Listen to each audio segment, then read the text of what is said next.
Was this program an act of Allied desperation? Wasn't there any kind of other way to hit these targets? The Aphrodite program is the Allied version of the Japanese kamikazes.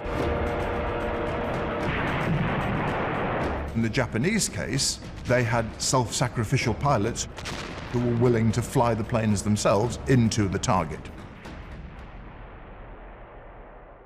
The Allies, of course, were not willing to do that, and therefore they had to find a technological solution. And so for the Allies, we developed this system by which we're using these remotely controlled bombers.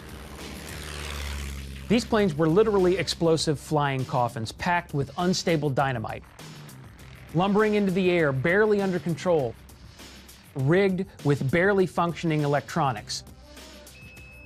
So it's not surprising that it proved difficult to integrate all these technologies at this early stage.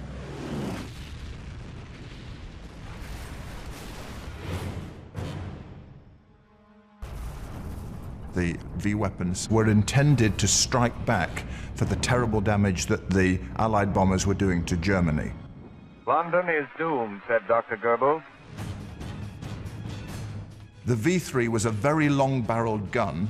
The projectile was fired and it would be accelerated further by other explosive charges so that the shell developed enormous speeds and was therefore able to fly over the distances required to hit London from the V-weapon site at Mimilec in German-occupied France.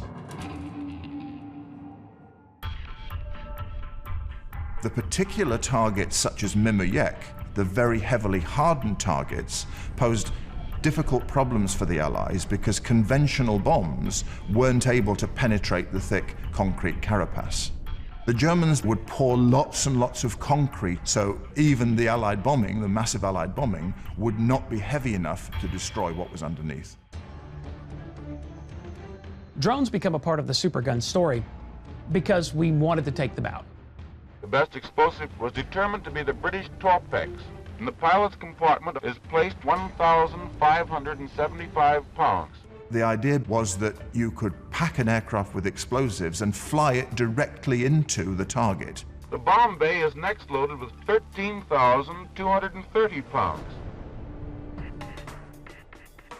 Aphrodite included a number of elements which became standard in future drone programs. The television conversion unit, commonly known as the camera. Not only did they use television, which was in its infancy, but they figured out how to broadcast from plane to plane and use those pictures in real time to fly the airplanes remotely. It's pretty ingenious. On the tail is the television transmitting antenna. And all in 1944, when many people hadn't even heard the word television, let alone owned one.